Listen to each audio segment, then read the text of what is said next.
وإلى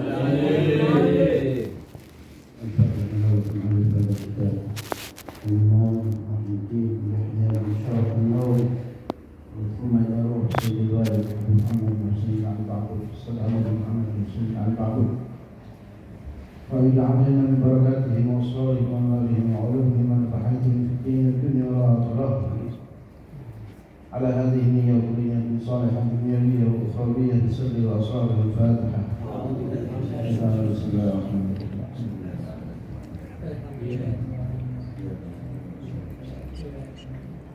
مالك يوم الدين. السلام عليكم ورحمة الله وبركاته. بسم الله والحمد لله والصلاة والسلام على رسول الله سيدنا محمد بن عبد الله وعلى آله وصحبه ومن والاه. سبحانك لا علم لنا إلا ما علمتنا إنك أنت العليم الحكيم. رب اشرح لي صدري ويسر لي أمري واحلل عقدة من لساني يفقهوا قولي. أما بعد.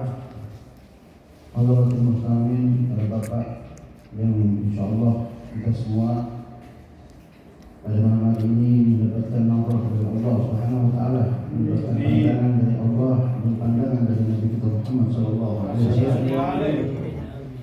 Alhamdulillah, kita baru saja selesai membacakan Qasidatul Burda dan dilanjutkan dengan sedikit kita mengkaji kitab Al-Azkar An-Nawawiyah yang ditulis oleh Imam An-Nawawi yang masih berhubungan dengan bab mukhtasarun fi ahrufin mimma jaa fi fadli dzikri ghairu muqayyadin bi waqtin.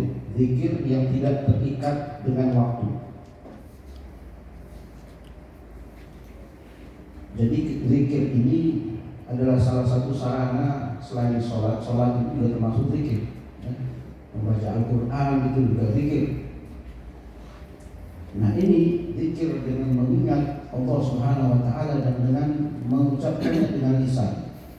Dituntut agar hati kita ketika berzikir itu hadir. Berzikir menyebut nama Allah dan mengingat Allah. Ini tidak bisa dipisahkan. Harus berjalan beriringan.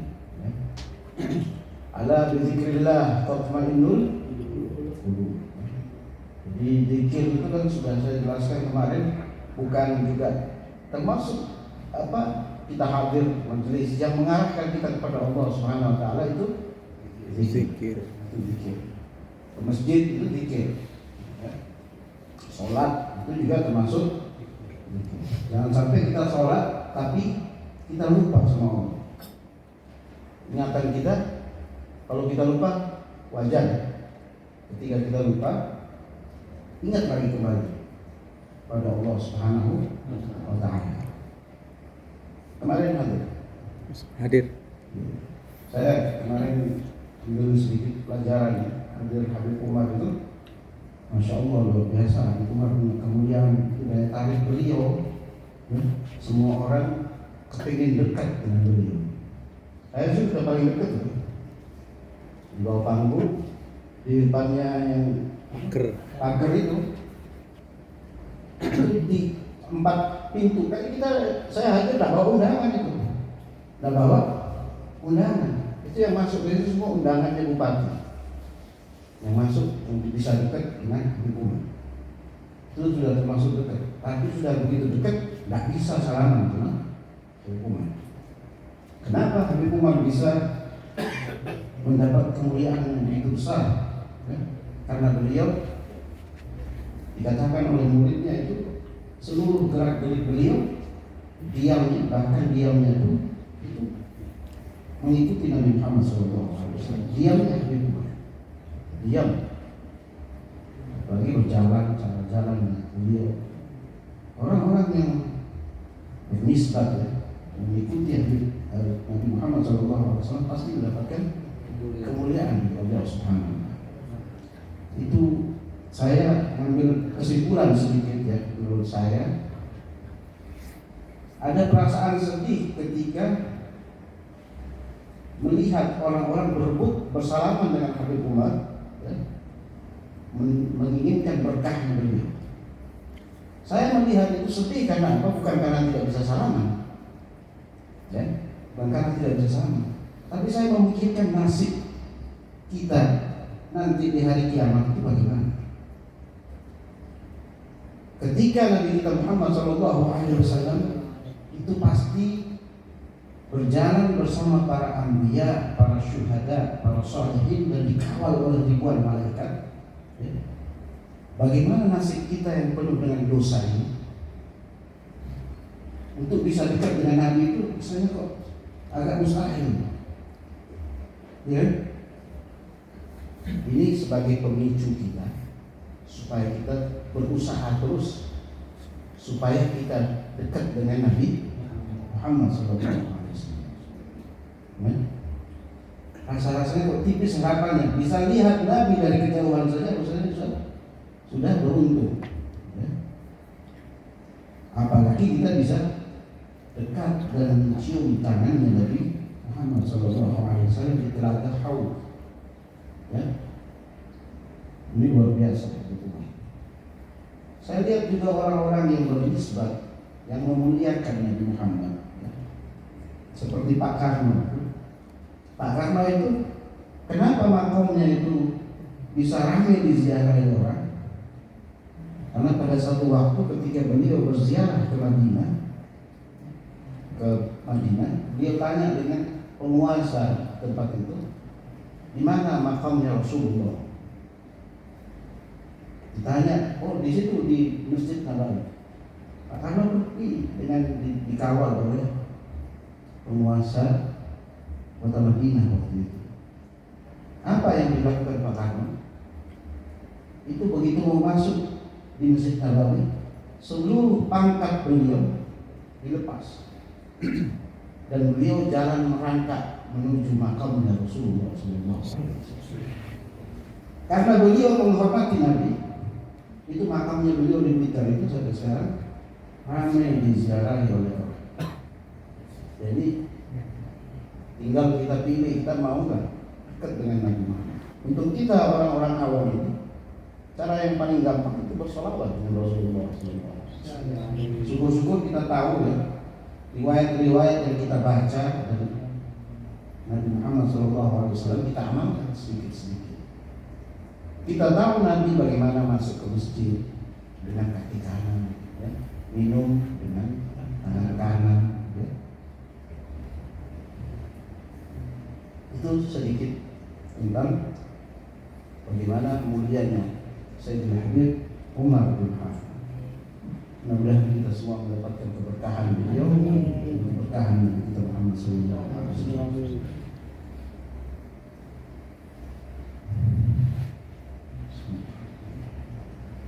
قال المؤلف رحمه الله تعالى ونفعنا بعلومه في الدارين آمين.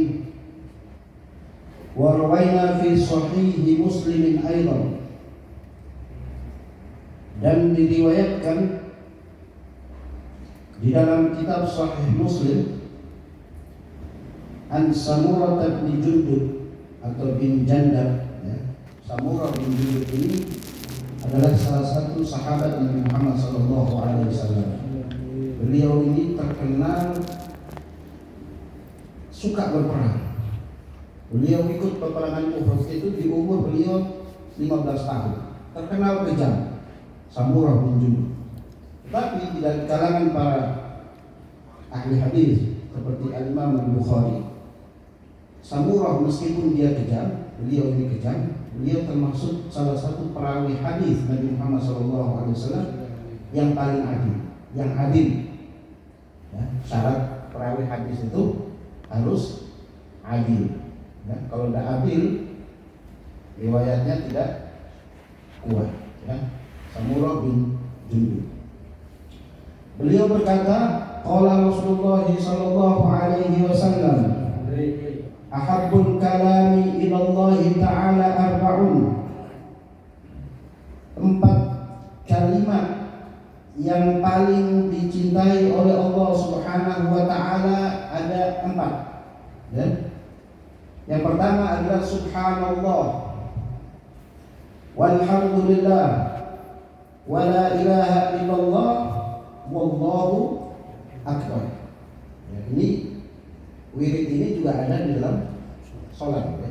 Kita sholat itu baca subhanallah 33 kali, ya kan? Jadi ada dalilnya, ya kan? La yadurruka bi ayyihinna bada'ta.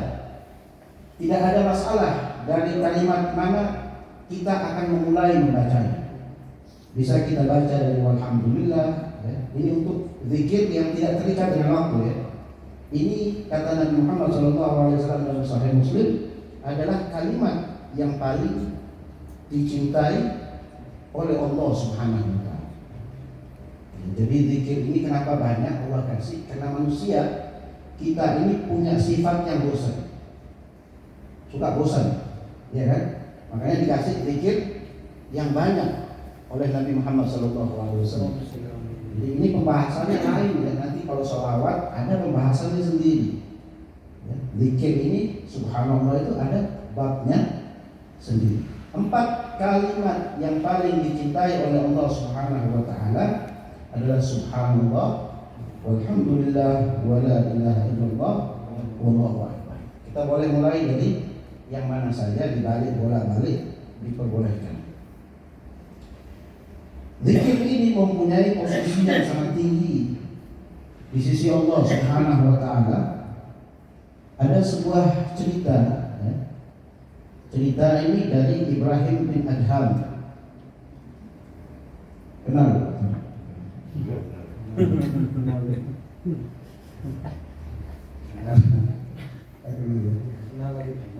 Ya, Ibrahim bin Adham ini seorang sufi besar. Banyak ceritanya di beliau. Satu waktu beliau berjalan di salah satu kampung, yang di situ ada pasar. Beliau melihat ada seorang buta, tangannya buntung. Sudah buntung buta, terkena penyakit kusta. Jadi setiap ada orang lewat, ini orang yang buntung ini cuma menggerakkan tangan, beliau buka mulut, dimasukin makanan oleh orang-orang yang lewat. Ketika orang-orang itu lewat memasukkan makanan, mengucap alhamdulillahi ala ni'amihil azimah. Ini orang buntung masih mengucap alhamdulillahi ala ni'amihil azimah. Ini Ibrahim bin Adham, seorang sufi besar. Dia melihat ini orang sudah buntung, buta, ya, penyakit kusta, didekati oleh Ibrahim bin Adham. Ini orang buta. Begitu Ibrahim bin Adham mengucap assalamualaikum, ini orang buta karena dia tidak lihat, tapi dia bilang waalaikumsalam ya Ibrahim bin Adham. Ini seorang wali, ya, Ibrahim bin Adham mengatakan, dari mana engkau tahu namaku? Orang buta ini menjawab, seorang yang kenal dengan Allah, dia akan mengenal seluruh ciptaan Allah. Ini juga wali berarti. Iya kan? Ibrahim bin Adham penasaran, dari mana engkau bisa mengucapkan alhamdulillah, segala puji bagi Allah atas segala nikmatnya yang besar, padahal engkau buta, buntung, dan terkena penyakit kusta. Apa jawab orang buta ini? Aku mengucap syukur kepada Allah Subhanahu wa taala karena aku masih diberikan anugerah oleh Allah untuk menggerakkan lisanku berzikir kepada Allah Subhanahu wa taala. Jadi kalau kita yang diberi nikmat yang begini banyak oleh Allah, ya, diberi nikmat, kita ini tidak buta, tangan tidak buntung, tapi masih tidak mau berzikir kepada Allah, ya. Saya tidak mau memvonis, ya, kita bisa pikir sendiri, ya kan? Ini cerita pelajaran buat kita. Sudah berapa banyak waktu yang kita sia-siakan, yang kita buang untuk kita lalai kepada Allah Subhanahu wa taala.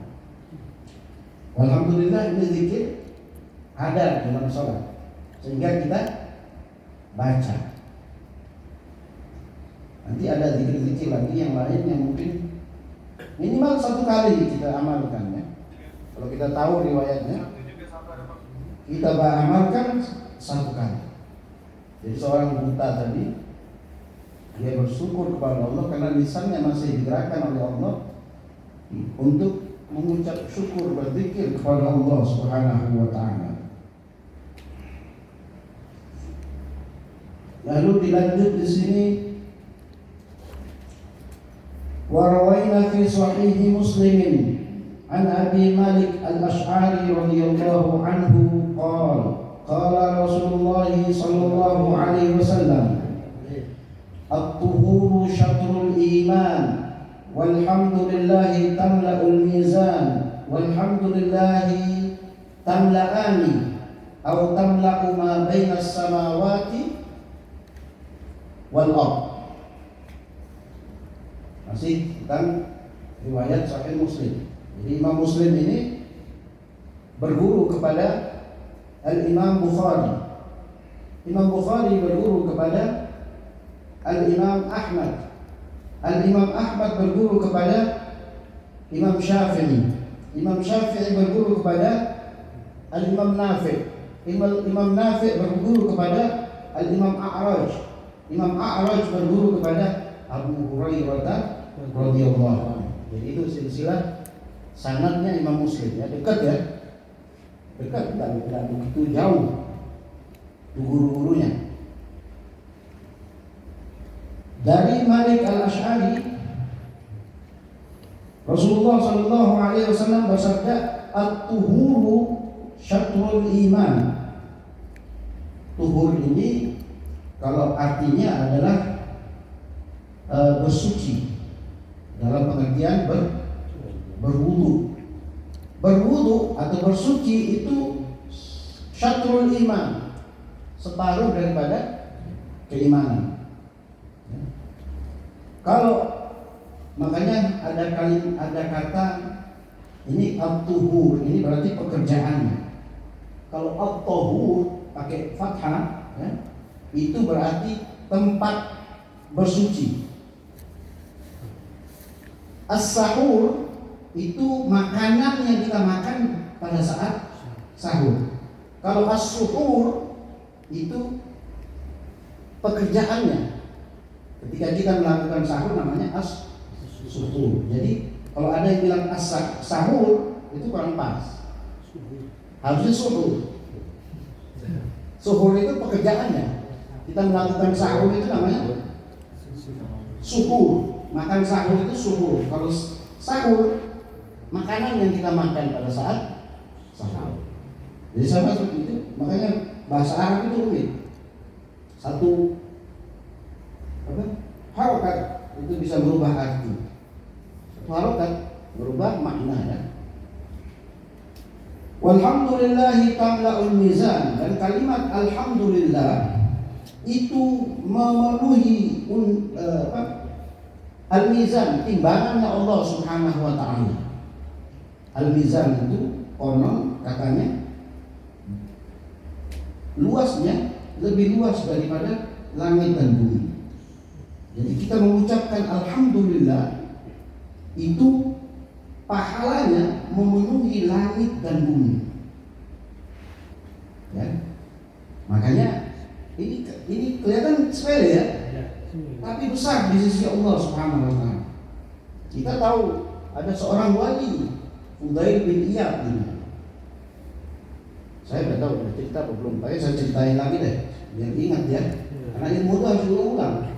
Ayat Al-Quran juga kan diulang-ulang supaya kita selalu. Itu Fudail bin Iyad jadi wali bukan karena sholat di puasa, hanya karena beliau ketika makan ya, itu selalu mengucap syukur kepada Allah. Alhamdulillah ya Allah, aku ini adalah hambamu yang bermaksiat kepadamu, tetapi masih engkau berikan makan.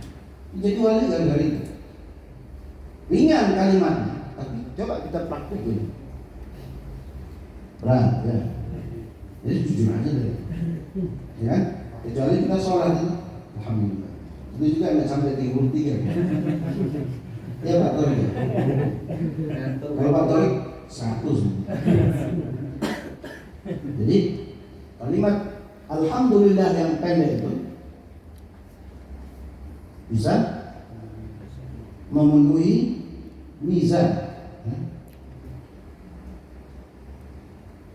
Wa subhanallah walhamdulillah tamla'ani.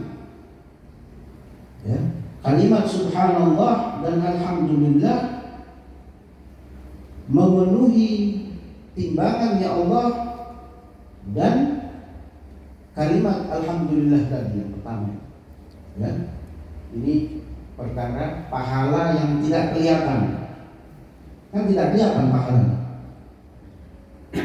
Jadi kalau dia dikasih perumpamaan, dia berbentuk manusia, pahalanya berbentuk manusia, disusun aja sudah dari bumi sampai ke langit. Seperti itu pahalanya.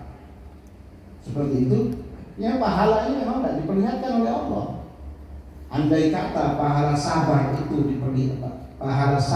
diperlihatkan oleh Allah, maka manusia akan berlomba-lomba mendekati ujian. Karena tidak kelihatan. Iya kan? Kalau dilihatkan oleh Allah pahala sabar, kita semua kepingin ujian dari Allah Subhanahu wa ta'ala. Ya. Nah, ini au tamla'u ma bainas samawati wal ardh. Kalau ada kalimat di hadis yang au di situ berarti syakkun minah riwayah, ada ragu, perawinya itu ragu. Kalimat yang pertama atau yang kedua. Ya. Jadi di sini kan terakhir memenuhi langit dan bumi. Itu kalimat yang teks yang lebih jelas. Bisa ya ucapin alhamdulillah ya. Bahkan kalau di Hadramaut itu orang mendengar berita kematian duka itu mengucapkan alhamdulillah. Kalau di sini di kampung ya memang pada hakikatnya apapun keadaan kita di dunia ini selalu alhamdulillah, bersyukur kepada Allah Subhanahu wa ta'ala. Rasulullah sallallahu alaihi wasallam kalau datang perkara yang kurang mengenakan bagi beliau, yang susah sedikit ya, beliau selalu mengucapkan alhamdulillahi ala kulli hal. Segala puji bagi Allah atas segala keadaan. Itu bersyukur kepada Allah, memuji Allah Subhanahu wa ta'ala.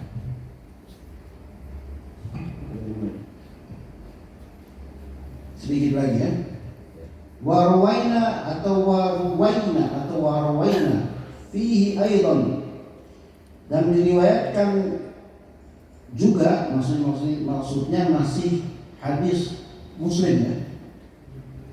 An Juwairah ummil mu'minina radhiyallahu anha. Juwairah ini adalah salah satu daripada istri Nabi kita Muhammad sallallahu alaihi wasallam. Beliau dinikahi Nabi ketika terjadi peperangan Bani Mustaliq. Ya. Agak unik ceritanya ini.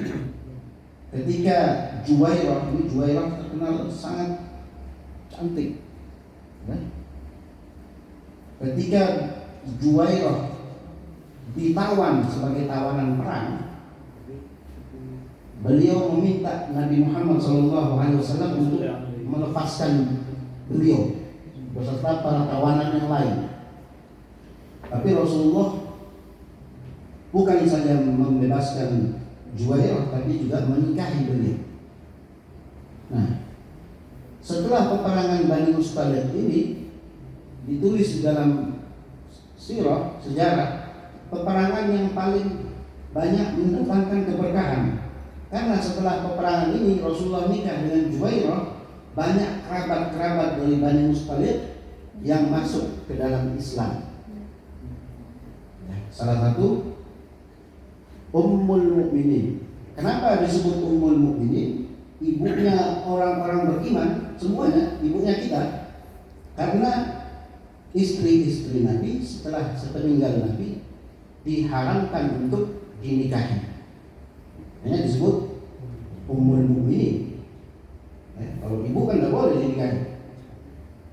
Ya kan? Itu ada dalilnya dalam Al-Quran. Anna Nabiyya sallallahu alaihi wasallam kharaja min indiha bukratan hina shalla as-subha. Hina shalla as-subha. Ketika Rasulullah sallallahu alaihi wasallam keluar dari sisi Juwairah atau dari rumah terjemahan bebasnya dari rumah Juwairah di pagi hari untuk melaksanakan sholat subuh, wahia fi masjidiha, dan Juwairah berada di ini kalau orang bukan. Jadi dalam riwayat-riwayat itu tidak ada pernah diceritakan perempuan itu sholat di masjid bersama laki-laki.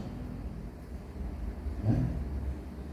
Apalagi istri Nabi itu sholatnya di rumah. Maknanya fi masjidiha ini adalah di tempat sujud Juwairah.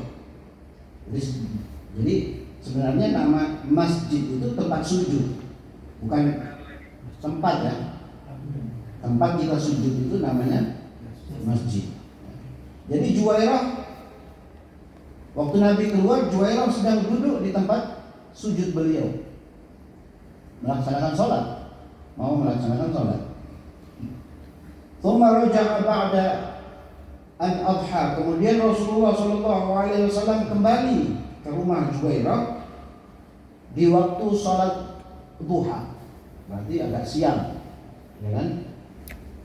Jam-jam 8-9 gitu ya, kira-kira sih. Wahia jalisatun fihi, dan Juwairah masih duduk di tempat sujud itu. Lalu Rasulullah SAW bersabda, faqala ma zilti al-yawma ala halati allati faraqtuki 'alaiha. Maknanya, kamu masih saja duduk di tempat ini ya, ketika aku meninggalkanmu di waktu subuh.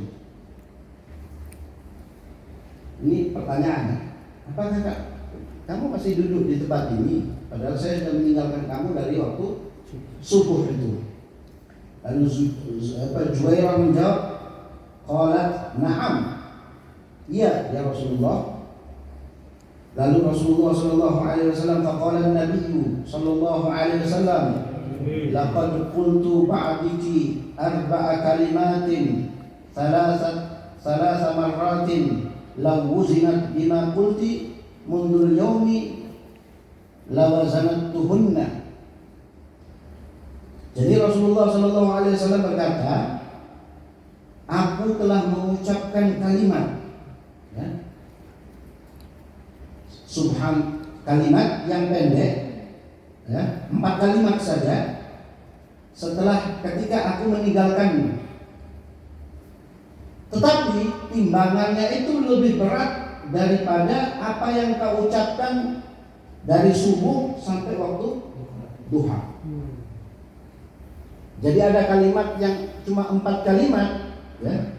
Rasulullah mengucapkan, saya cuma mengucapkan 1 kali 4 kalimat ini ketika aku meninggalkanmu ya. Itu timbangannya lebih berat daripada apa yang kamu baca dari waktu subuh sampai waktu aku kembali kepadamu. Paham? Kita mungkin tahu ini, wirid-wirid ini tahu, tapi riwayatnya mungkin kita belum tahu. Jadi ini kita tahu sekarang riwayatnya begini, oh ternyata begini. Apa itu kalimatnya? Subhanallah wa bihamdihi adada khalqih. Tahu ya? Pernah dengar ya? Wa ridha nafsih wa midada kalimatih. Itu kalimat. Itu kalimat, 4 kalimat yang diucapkan oleh Nabi kita Muhammad sallallahu alaihi wasallam. Subhanallah wa bihamdihi adada khalqih wa ridha nafsih wa midada kalimatih wa zinata arsyih. 4 kalimat. Coba diingat. Ini ajarannya Nabi kita Muhammad sallallahu alaihi wasallam. Itu yang diajarkan kepada Juwairah Ummul Mukminin radhiyallahu anha. Jadi ini masih banyak ya. Makanya saya udah bikin kitab ini tidak boleh malas-malas. Ya, pintar ini sih. Dibikin kitab supaya harus datang terus. Luar biasa. Mudah-mudahan kita berharap hanya ridhonya Allah Subhanahu wa taala ya. Kita ngaji pelan-pelan. Mudah-mudahan ilmu yang sedikit ini bisa bermanfaat di dunia dan di akhirat. Karena kita memang susah ya menempuh perjalanan ini di jalan yang tidak banyak orang tempuh. Kalau ke pasar banyak orang, ke mall itu banyak. Tapi Ibnu Athaillah As-Sakandari mengatakan, siru ilallah urjan wa makasir. Berjalanlah kalian menuju Allah Subhanahu wa taala walaupun kaki kalian terseok-seok ataupun kalian dalam keadaan hancur. Artinya apa? Hari ini kita beramalnya kurang ikhlas ya. Besok ulang ini lagi. Jangan sampai karena itu kita besok tidak mau beramal. Itu maksudnya perkataannya Ibnu Athaillah As-Sakandari. Hari ini kita berbuat dosa, besok kita bertaubat. Jangan berhenti dari kita bertaubat kepada Allah Subhanahu wa taala. Rasulullah sallallahu alaihi wasallam yang sudah maksum saja, sudah suci, sudah dijamin masuk ke dalam surganya Allah, beliau bertaubat satu hari itu 70 kali. Ada riwayat yang mengatakan 100 kali. Itu Rasulullah. Nah, kita yang belum karuan masuk ini harus ya, Katolik 1000. Iya, betul. Nah, ya. Setahun sekali. Pas lebaran. Iya. Iya. Hari raya. Hari raya.